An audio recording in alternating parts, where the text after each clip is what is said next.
Queridos amigos, boa noite a todos. Boa noite. Aqui o pessoal responde, Márcio.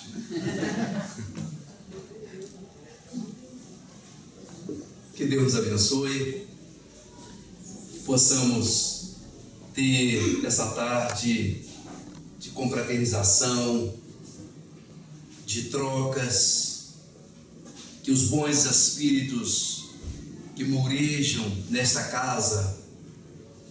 Ainda conversava há poucos instantes com o Márcio, no sentido de ser ainda uma casa tão jovem, mas que pelo trabalho, pelo esforço, pela participação de vocês, além dessa estrutura física, que dia a dia, de tempos em tempos, ela é refeita, ela é atualizada, melhorada. Além disso, nasce e se solidifica, sobretudo, a estrutura espiritual. Poderíamos mesmo dizer que a casa espírita, ela pode se implantar num terreno vazio completamente, debaixo de uma árvore, na sequência de uns bancos. Sequer, do ponto de vista espiritual, ela necessita dessa estrutura física. Nós sim, claro, encarnados, precisamos de um pouco de aconchego, de conforto, mas a casa, portanto, de Chico Xavier, esse núcleo de Chico Xavier, vai se solidificando, vai se adensando, sobretudo, na estrutura espiritual, na sua contraparte invisível. E é essa parte que aqui se faz presente também, queridos. À medida que nós fomos adentrando esse momento, esse espaço, certamente os protetores que já se comprometeram com Cristo na supervisão desse ambiente, desse trabalho, desta casa, certamente se encontram com os nossos protetores e eles devem confabular a nosso respeito, fazendo, por assim dizer, dando uma ficha daquilo que são as nossas dificuldades, os nossos momentos complicados. E durante esse trabalho, os protetores vão mobilizando recursos no sentido de minimizar os problemas, as aflições, as dificuldades por que estejamos passando. E o mais interessante é de que tudo isso vai acontecer alheiamente a nós mesmos. Talvez aqui nenhum de nós perceba esse trabalho gigantesco, essa movimentação invisível que faz em prol de nós. Mais um detalhe ainda: para que estarmos sentados e merecermos essas messes, não nos pediram nenhuma inscrição, nenhum catálogo, ninguém teve que apresentar a carteira de identidade, uma carteira de identificação, uma vinculação ostensiva, oficial. Simplesmente bastou-nos vir, bastou-nos desejar aqui estar, para comungarmos desses momentos de novo, de troca, de ensinamento, de paz, de conforto espiritual. Então, que essa galera invisível, que esses protetores do além possam mobilizar os recursos de todos nós nesses minutos que aqui estivermos reunidos. Pensava no que dirigia aos nossos companheiros na tarde de hoje, e acontece que as casas onde nós nos dirigimos com certa regularidade, ao longo do tempo, vai nos faltando repertório, Márcio. E imagine vocês que a questão de uma semana, 10 dias atrás, o Márcio teve a ousadia de me perguntar o que eu ia falar. Como é que eu ia responder a ele o que ia falar se eu não sabia ainda o que ia falar? Eu disse, Márcio, deixa livre. Quem for, foi. Quem vier, veio. Então fiquei pensando nesses dias o que trazer aos nossos companheiros para meditarmos nessa tarde e noite de domingo.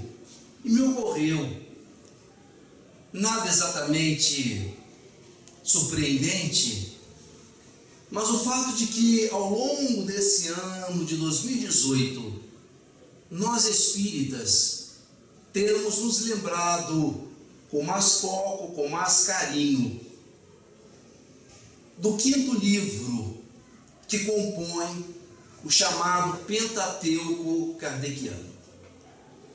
Certamente ao longo desse ano de 2018, ao longo dos domingos, companheiros outros atentos a isso aqui estiveram, falando, tecendo considerações em torno do livro A Gênese. A mim aprouve fazer considerações sobre o livro, mas mais exatamente, meus queridos, do capítulo 1 dessa obra estupenda da codificação.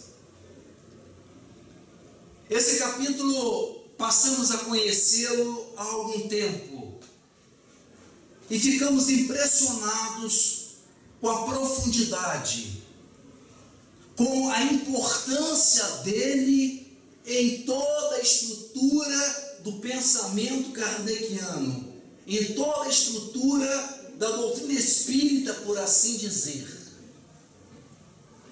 Todas as partes da doutrina são importantes, óbvio, mas o capítulo 1 de A Gênese, intitulado Caráter da Revelação Espírita, ele é uma significação única, porque é nesse capítulo, meus irmãos, é exatamente na primeira parte de A Gênese, que o codificador enfrenta um dos problemas mais agudos, mais importantes e mais difíceis da área do conhecimento humano. A esta área, a filosofia dá o nome de epistemologia. Uma palavra complicada, difícil. Vem de epistemes, conhecimento. E epistemologia é exatamente a tratativa, é a crítica que se faz ao conhecimento para saber se de fato ele é conhecimento ou não. Podemos nós afirmar coisas das mais diversas. Podemos nós fazer afirmativas as mais mirabolantes. Mas até que ponto o que nós afirmamos é verdadeiro? Até que ponto aquilo se constitui verdade? Qual o critério de verdade para definir se uma sentença ela é verdadeira ou não? A isso, em teoria do conhecimento, dá-se o nome de epistemologia. E o capítulo 1 de A Gênese, que nós folheamos, lemos e às vezes estudamos, se propõe exatamente a nos informar a respeito do que é a epistemologia. O que é a verdade? Como é que Kardec encara essa área árida da teoria do conhecimento? Então, o capítulo 1, ele é de extrema importância. Ele é tão extraordinário que o codificador, antes de publicá-lo no livro, em A Gênese, ele o fez na Revista Espírita de setembro de 1867. 4 meses antes do livro A Gênese vir a lume, A primeira edição ocorreria em janeiro de 68. O codificador adiantou-nos esse capítulo numa separata, numa parte, e o publica todo ele na Revista Espírita de setembro de 1867. No todo, o livro A Gênese é de extraordinária importância, porque imaginemos nós que, a considerar o 18 de abril de 1857, data da publicação da primeira edição do Livro dos Espíritos, se nós lembrarmos que a Gênese, ela é editada em janeiro de 68, e daí a 12 meses o codificador desencarnaria, ao longo de 68 mais 3 edições, e em março de 69 a 4ª edição, publicada enquanto o codificador ainda vivia no plano físico. De modo que a Gênese, ela percorre os 11 anos de maturação de Kardec. Se nós quisermos entender o que era o pensamento inicial do codificador em 57 com o Livro dos Espíritos, e compreendermos as suas questões, o que ele pensava a respeito de diversos temas, quando finda a sua missão, quando termina a sua tarefa, ele é a Gênese. Então, ao longo desses 11 anos, alguns temas que haviam sido ventilados por Kardec no Livro dos Espíritos, ele retorna a eles 11 anos depois, nos dando a ideia, a percepção de como que eles haviam sido amadurecidos. Por essas e outras razões, é que nós então hoje aqui nos propomos a falar durante essas 4h30 sobre a Gênese. Não entendi o riso. Não, seminário de 4h30? Ah, 5, aí eu errei, era um tempo a mais. De modo que o capítulo 1, Kardec encara as questões. Como dar crédito aos espíritos?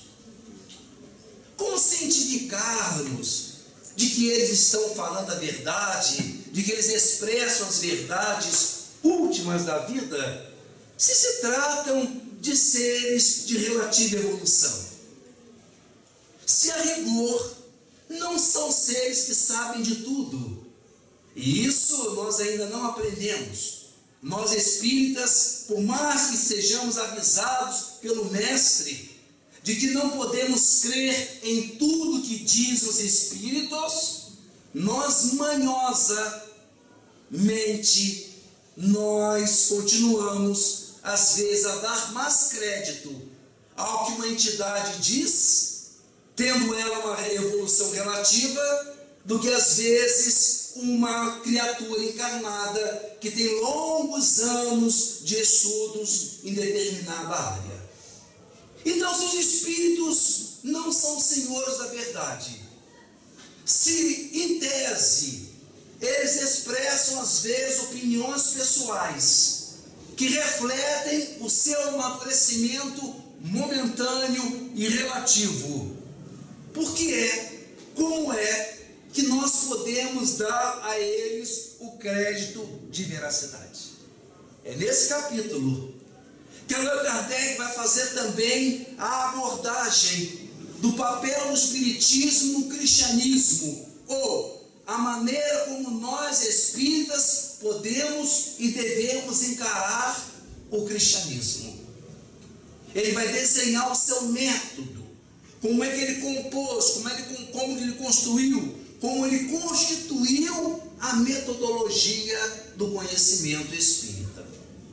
Por isso, o capítulo 1 é de magna importância para as nossas considerações. Ali, o codificador já vai dizendo que o Espiritismo é uma revelação que tem duas naturezas. Uma de natureza divina e uma de natureza humana. E nós passamos por esse capítulo sem nos aperceber dessa substancial diferença que o Espiritismo tem em relação às outras religiões. Porque as outras religiões têm também a revelação. Lá no livro de Gênesis, conta a recepção dos 10 mandamentos, escritos na tábua, com o próprio dedo de Deus, que refez depois que Moisés, que já havia recebido os 10 mandamentos, quebra as tábuas, e Deus então repete de novo os 10 mandamentos. É revelação. As igrejas evangélicas protestantes aceitam que os livros bíblicos são todos revelação, porque foram todos inspirados por Deus, e eles expressam, portanto, a verdade absoluta. De modo que o Espiritismo também possui a sua parte de revelação divina. Mas o que o Espiritismo inova é exatamente a parte da revelação de natureza humana, quando o codificador diz que a partir da revelação espiritual, cumpre-nos desenvolver todo um outro lado de argumentação, de fundamentação material, científica, portanto, do lado humano. E essa, meus queridos, é exatamente a fundamental diferença do Espiritismo com as outras religiões.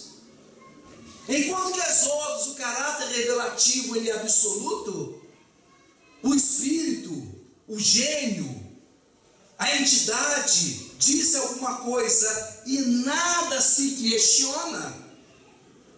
O que vai caracterizar a revelação espírita, além desse seu lado divino, sagrado, é exatamente o esforço humano, no sentido de verificar se realmente aquilo procede ou não. E essa faz toda a diferença. Imaginemos que nós estamos numa reunião mediúnica, estamos lá nos trabalhos práticos, e uma entidade incorporada no determinado médium diz para nós que nós, na última encarnação, ou nas 2 últimas encarnações, nós tivemos encarnados na França. A entidade nos diz isso, e nós então, olha só que coisa interessante, ele disse que é a primeira vez que eu encarno no Brasil, que as minhas 2 últimas encarnações foram na França. É uma revelação espiritual. O que é a diferença espírita? Como é que o Espiritismo faz diferença no meio de uma revelação dessa natureza? O Espírito diz. Mas qual é a parte humana? Qual é a construção de natureza humana que nos compete? É nós então avaliarmos e verificarmos. Eu gosto de francês? Eu me interesso pelas questões da França? Quando eu ouço o hino francês, eu sinto alguma energia, alguma coisa diferenciada? Claro que às vezes sim, às vezes não. Mas eu estou dizendo é que todo o trabalho de investigação, a partir de uma revelação, compete a nós. E nós podemos nos dar conta, por exemplo, que a gente odeia a França, que a gente não tem nada a ver com o francês. Todas as vezes em que tentamos estudar francês, detestamos. Ora, pode até ser que a revelação seja verdadeira, mas existem questionamentos nossos que no mínimo põem-na de escanteio, em stand-by, de sobreaviso, porque os dados da revelação espiritual não conferem com o nosso achado, com as nossas observações. É isso que Kardec está querendo dizer, o caráter duplo da revelação espírita. E eu então, a questão de uns 15 anos atrás, mais talvez, fui convidado a fazer uma palestra numa cidade aqui próxima. Um dia desse eu contar esse caso, acabei falando o nome da palestra. Hoje fui mais cuidadoso da cidade. Hoje eu fui mais cuidadoso, não falei. Eu cheguei na cidade para fazer a palestra, não tinha centro espírita. Era uma senhora, uma família bem abastada, bem projetada na cidade, e eles conseguiram um auditório do colégio nessa cidade. Fica 2 horas e meia daqui.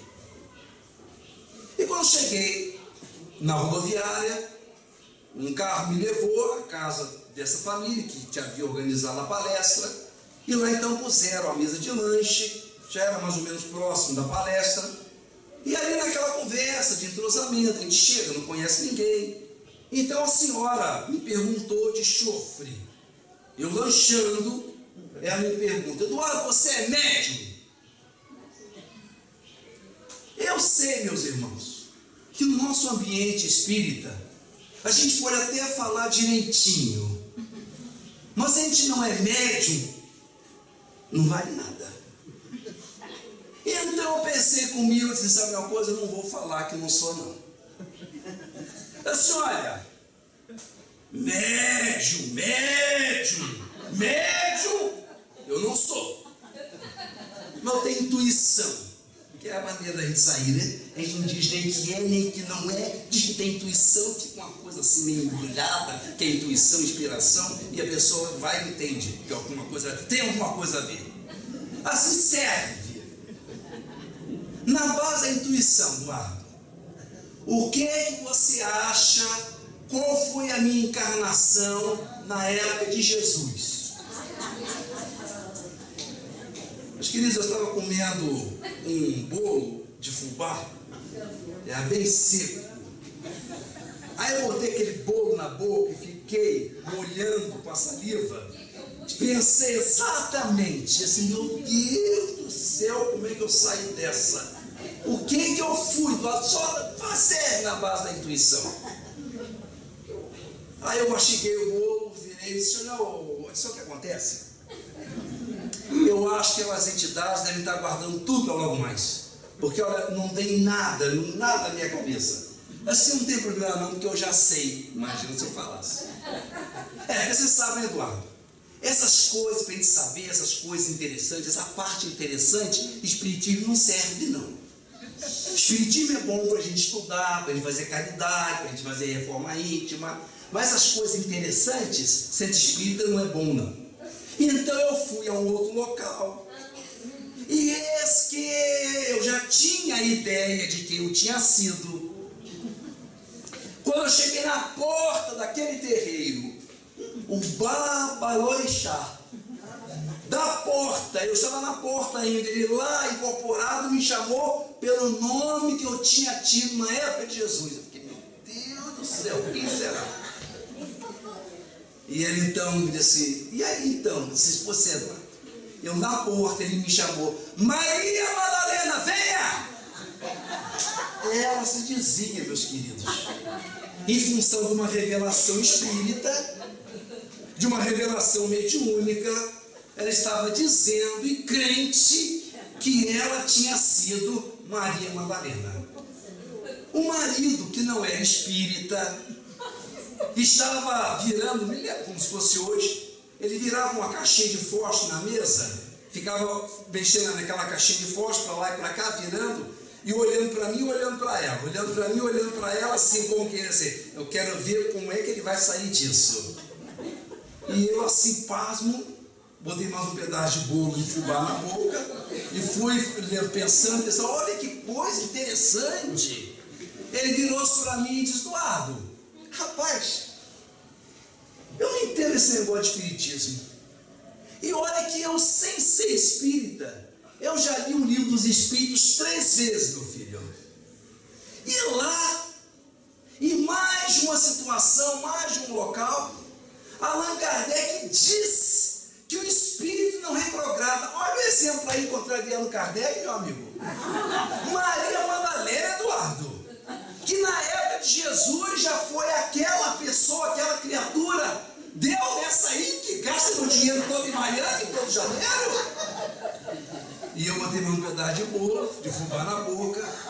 Vejam, meus queridos, é essa a diferença da revelação presente em todas as religiões, em princípio, e a contraparte, o lado que a doutrina coloca, a maneira como ela diferencia-se, estabelecendo regras metodológicas para verificar se aquilo que está dizendo procede ou não, se é verdadeiro ou não.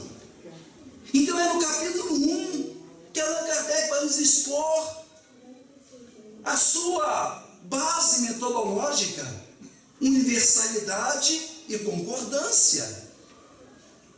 É exatamente através do critério de verificação em diversos grupos, em diversas mensagens, por espíritos que não se conheciam, por centros que não se relacionavam, é ele que submete algumas questões a esses centros, a essas entidades, e ele então vai verificando como que universalmente os espíritos vão dando as mesmas informações ou parecidas, e ele vai então destilando o conceito espírita.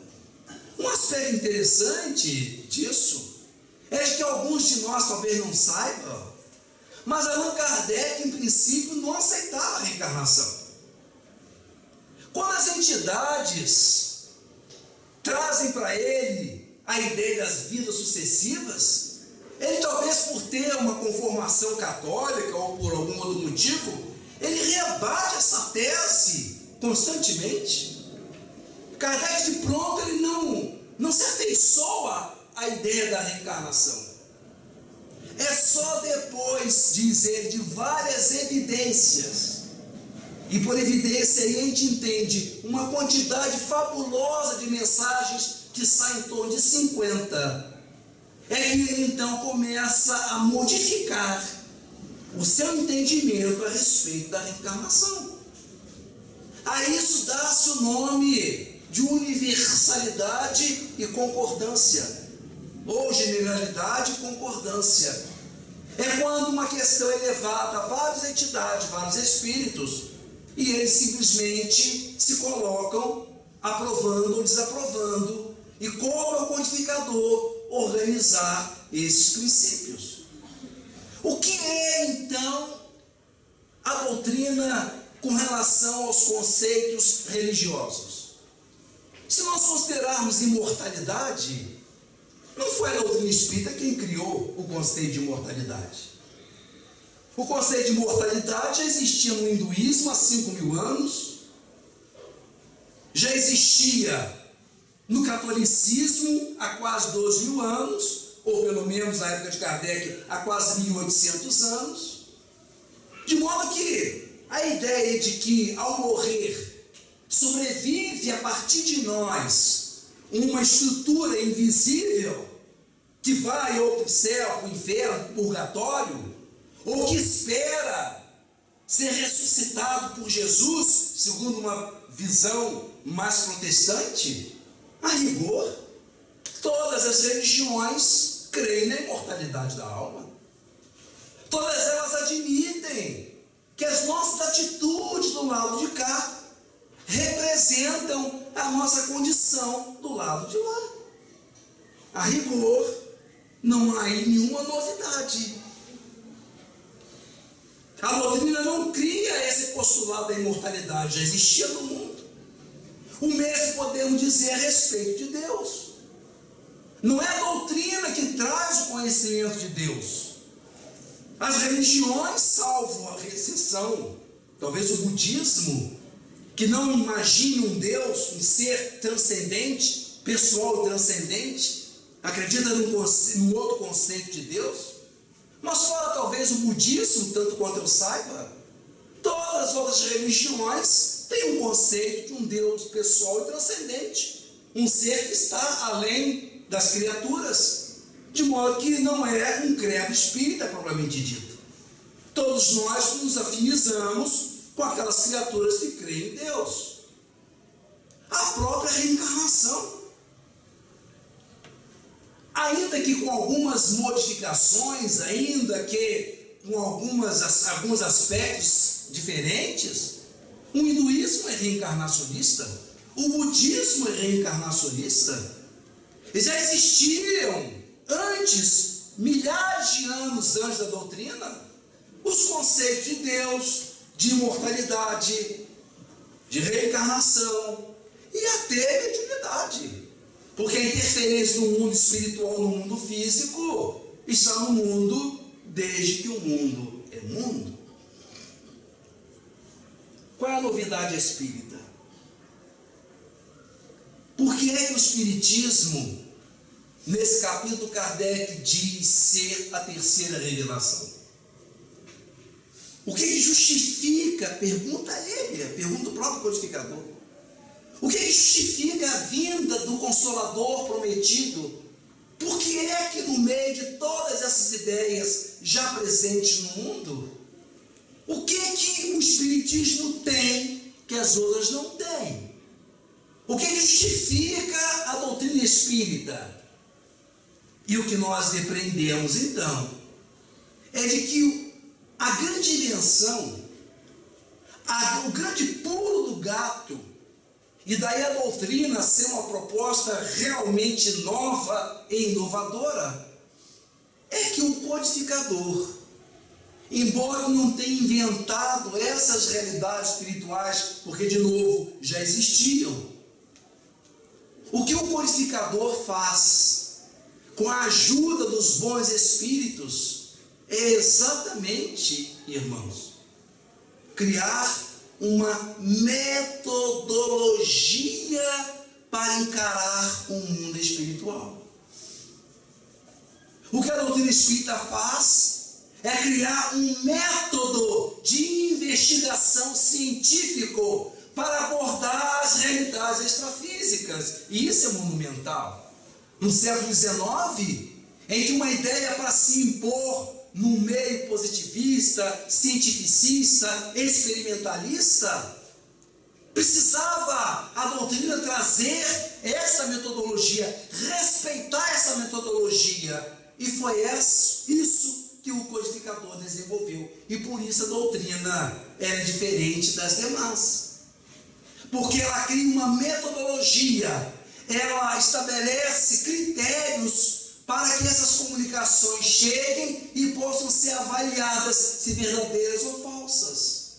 Temas polêmicos, temas problemáticos são levados, são verificados para ver se eles dizem, se falam a verdade, se são condizentes com a verdade ou não.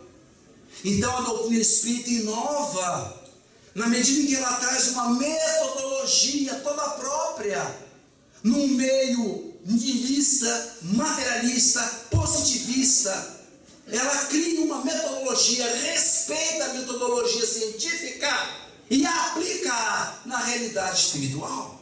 E isso é uma inovação, é o método da doutrina espírita. Então é a partir desse método que ela, diz o codificador, ela se coloca ao lado do cristianismo como a fortalecê-lo. Porque antes do espiritismo, nós sabíamos que devíamos ser bons. Toda a humanidade entendia que a religião traz um princípio ético em que todos devem ser bons. Mas quem é que afirmava isso, que eu devo ser bom? O pastor, o representante de Deus, o cônego, o padre, o chefe, personalidades humanas diziam que nós devemos ser bons, porque Deus é bom, porque o universo é ético, que a ética, já dizia Amit Goswami, é uma lei da natureza como o é a gravidade, o eletromagnetismo, a força forte. A ética é uma lei da natureza tão bem estruturada como são as leis materiais que nós conhecemos, cientificamente falando. Mas vejam que eram alegações. E eu pergunto a vocês, por que é que nós devemos ser bons? Onde é que está escrito que é o bem que nós devemos fazer? Ou melhor ainda, qual é a garantia? Tem vários locais que dizem que nós devemos fazer o bem. A questão é, qual é a garantia que nós temos de que é fazendo o bem que nós vamos recolher bons frutos na vida maior? Qual é a garantia? Os ateus, materialistas, colocam as vidas, os destinos das criaturas. Algumas pessoas que se posicionam más, cruéis na vida, perseguidoras, e essas pessoas estão sendo bem, sempre felizes. Essas pessoas, embora sejam más, elas são agraciadas por uma vida boa, uma vida confortável, uma vida feliz, ainda que tendo condutas equivocadas e erradas em contraposição. Há uma quantidade enorme de criaturas que se posicionam bem, boas, fraternas, positivas, e estão a todo momento sofrendo isso, aquilo, quando não é drama de doença, é drama familiar, problema interno, problema externo. Ora, se Deus privilegia o bem, o bom, o positivo, o ético, como é que as pessoas que vivem dessa maneira sofrem tanto? Qual é a garantia que nós temos, meus irmãos, de que nós devemos fazer o bem e não o mal? O que parece até mais fácil, não seria? Imagina que não teria esse trabalho todo de reformar. Deixava acontecer, super fácil. Por que a gente tem de fazer disciplina, contradizer os nossos impulsos, em troco de quê? Quem é que disse, quem é que garante que isso vale a pena? A Igreja Católica dizia isso. O princípio da graça protestante diz isso. Um homem em Cristo, nova criatura é. Mas qual é a garantia de que isso é verdadeiro? Por que é que nós sabemos que devemos fazer o bem, meus irmãos? O que a doutrina espírita nos diz? O que ela inova? O que ela acrescenta nessa realidade cristã? O que a doutrina espírita traz? Eu vou responder com um soneto. Eu vou responder com um soneto de Antero Quental. Está no livro No País da Sombra, recebido pelo médium português, e ele fala nesses termos no soneto, dizendo assim: tu não és ser único absoluto, ó morte, que eu amei outra era, quando a meus olhos foste a primavera que encantava o meu semi resoluto. Eu amava o teu negro olhar de luto, a tua estranha forma de quimera. Deus da liberdade então te crera, e sorrindo busquei-te resoluto, mas como me enganei. Tu não me deste descanso que tanto apetecia, de sofrer, nova forma ofereceste-me. Atiraste-me a nova hegemonia, de onde em lugar de luz que me acendeste, só noite encontrei que não tem dia. Qual é a grande revelação espírita? Comunicação espiritual. Porque não é o padre, não é o pastor, não é o chefe, não é o cônego. O que levou ao aparecimento do protestantismo foi exatamente a distribuição de indulgências da Igreja Católica. O que eram as indulgências? Era a pessoa que tinha tido uma trajetória de vida toda errada, e aqueles que ficavam porque não queriam que elas fossem para o inferno, pagavam quantias vultosas à Igreja Católica para que essa pessoa, no além, ao alçasse uma condição superior, melhor, a despeito de ter tido uma vida ruim. E como não havia ninguém que te dissesse, aqueles que pagavam acreditavam que a pessoa estava numa situação boa. O que o Espiritismo inova é a pessoa que vem. São eles que voltam e vêm dizer-nos que estão bem ou mal em função da vida que tiveram. Não precisamos somente crer. Nós agora observamos, experimentamos, verificamos, olhamos e aprendemos com os espíritos nas nossas reuniões de desobsessão ou de esclarecimento espiritual que eles estão infelizes como estão porque tiveram uma conduta errada. Isso é a grande revelação espírita. São eles que vêm, não é ninguém que diz. Os próprios voltam e dizem: não adiantaram nada as missas. Não adiantou nada aquela quantia, não adiantou nada ser enterrado próximo à igreja, próximo à capela da minha cidade, como acontece até hoje em Aparecida do Norte. Uma cidade em que as pessoas, quanto mais próxima à sepultura, próxima da capela, mais cara é a sepultura. Por quê? Porque a proximidade com a capela implica que a pessoa no plano espiritual está melhor. O que a doutrina espírita faz? Traz o sujeito lá de lá e diz se ele está bem ou não. Então, a grande inovação, o grande esforço, a grande força que o Espiritismo dá à ética, ao bem, ao amor, à soberania bondosa de Deus, ao cristianismo, é exatamente o fato de aqueles que foram, voltam. Estava o nosso espírito que 1500 anos antes havia tomado parte na destruição do Império Romano. Segundo a revelação espiritual, essa entidade no plano astral havia sido Alarico I e II, o chefe dos visigodos, que ameaçava Roma a todo instante.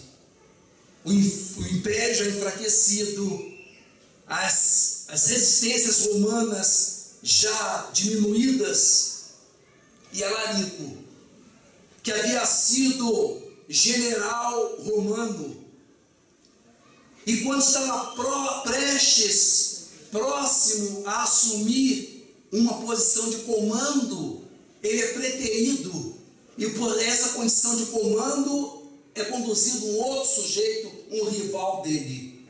Ele abandona o Império Romano e constrói por fora uma horda de bárbaros visigodos que tentavam invadir o Império Romano, e ele, com as estratégias de soldado, de guerreiro, de general romano, ele coordena essas forças inimigas de Roma. Está fora da grande cidade, da cidade eterna, mas exige dos cidadãos romanos o pagamento de impostos, o pagamento de vultosas quantias para que ele não invada a cidade. Numa noite escura, um monge, um recém-convertido, está em Roma e percebe a apreensão, o medo de toda a sociedade. E ele então se propõe a ir ao acampamento de Alarico, pedir clemência para o povo romano. É o espírito de Agostinho, é Santo Agostinho, bispo de Hipona, que fura as barreiras dos soldados de Alarico, adentra a tenda do chefe dos visigodos e de joelhos pede que Alarico desista da invasão a Roma. O chefe dos visigodos responde-lhe com a gargalhada sardônica e diz que Roma, dentro em breve, em poucos dias, conhecerá a fúria e a força do ex-general da própria Roma. e daí realmente alguns dias, as hordas bárbaras de Agostinho, de Alarico, invadem Roma, destruindo, incendiando, matando todas as pessoas, exceto aquelas que haviam se abrigado nos templos cristãos já existentes em Roma. O pedido de Agostinho, de alguma forma, sensibilizou a alma de Alarico, e ele ordena que os seus homens, que os seus soldados destruam tudo que achar pela frente, mas que não toquem os templos cristãos. Quiçá o magnetismo de Agostinho tocou, mexeu na alma do chefe dos visigodos. 1500 anos depois, essa entidade que fora Alarico está no plano espiritual, está recebendo as instruções da sua próxima encarnação. E o seu mentor então se aproxima dele e diz: meu amigo, deverás retornar à terra dentro em breve. E nós aqui estamos organizando a sua próxima encarnação no detalhe, posto que tens muitos valores, aquinhoastes muitas vitórias ao longo desses 1500 anos. E agora é a hora de dares o pulo, o pulo derradeiro para a luz. E é claro então que deverás te encontrar com os malefícios, com os desfeitos, com os erros cometidos na Roma antiga. Por isso, reencarnarás, e desde muito cedo, meu filho, se experimentarás dupla orfandade, porque ainda muito criancinha perderás o pai e a mãe. Não serás feliz na vida conjugal, porque as tentativas planejadas para se consorciar com alguém, este alguém será vitimado e passará para o lado de cá, deixando-te viúvo por mais de uma situação. Extrema miséria. Experimentarás talvez a ausência do pão em alguns dias de fome, e dependerás da ajuda de pessoas bondosas para te saciar a vontade de comer. E em face dos graves acontecimentos que ainda pesam sobre a tua alma, quando estiveres no verdor da juventude, quando estiver no máximo, no zênite das suas forças físicas, antes dos 30 anos, verá surgir o bacilo de Hansen, a lepra, o conduzirá da cidade para as colônias de hansenianos. E lá deverás morar até o fim da tua vida, até o fim da tua encarnação. Perderás as possibilidades de votar. Não exercerás cidadanias. A partir do diagnóstico da lepra, viverás confinados entre os muros das colônias, porque o mundo evoluiu muito, mas a lepra continua sendo algo extremamente discriminado e preconceituoso no mundo humano. A entidade percebe que tudo aquilo tinha uma razão de ser, que os planos não estavam além, os planos estavam de acordo com as suas necessidades espirituais. E, extremamente emotivo, sensibilizado, ousa perguntar ao bom guia: quais as possibilidades que eu tenho de vencer?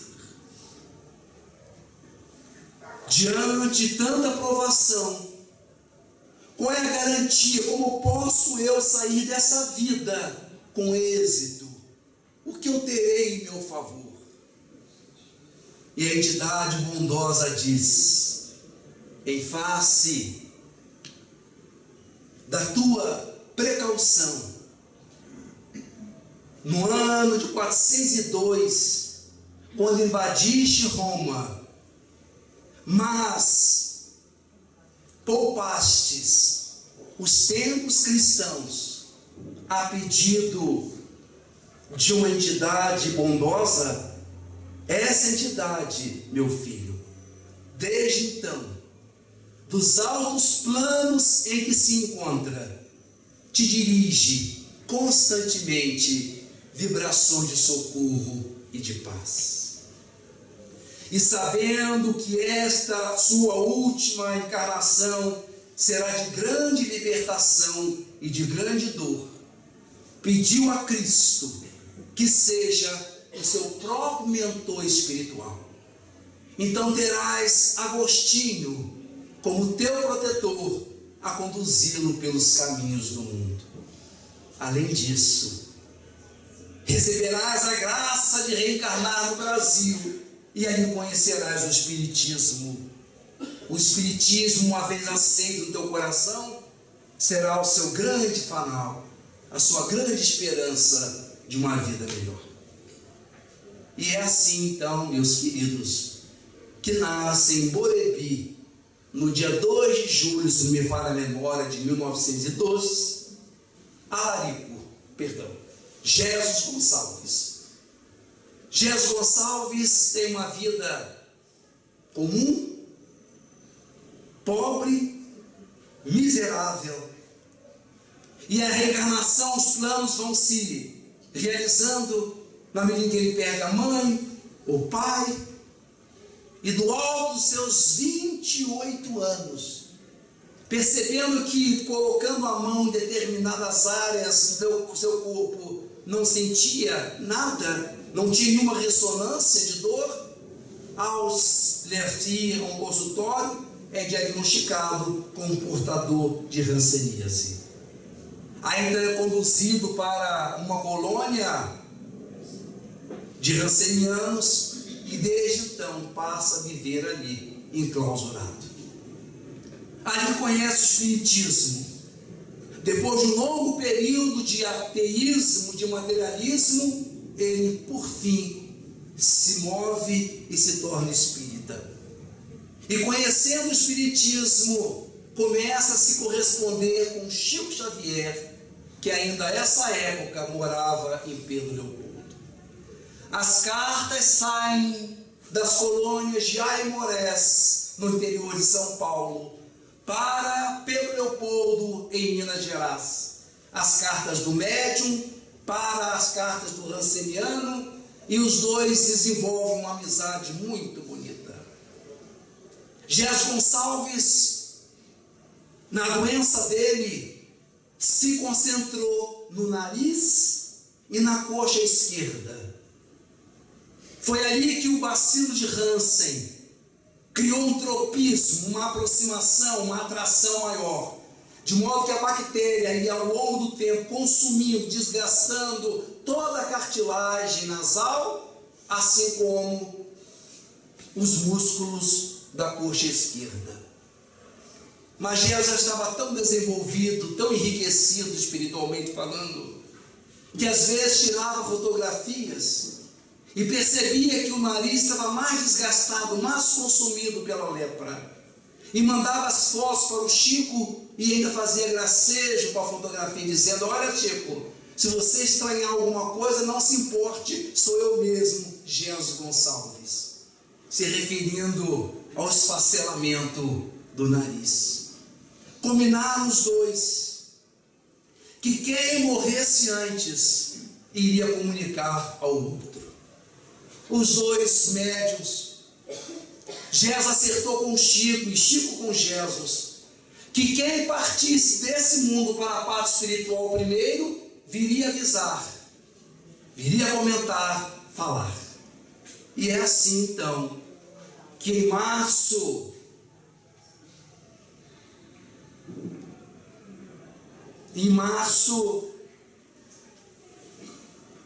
de 1929, se não me falha a memória, o Chico está em Pedro Leopoldo, tendo ao seu lado dois outros companheiros. De repente, percebe-se aproximar uma entidade espiritual, banhada em luz, dir-se-ia uma estátua de alabastro, toda luminosa dentro do ambiente. E o Chico então vira-se para os amigos e diz: meus queridos, adentrou no nosso espaço uma entidade de grande hierarquia espiritual.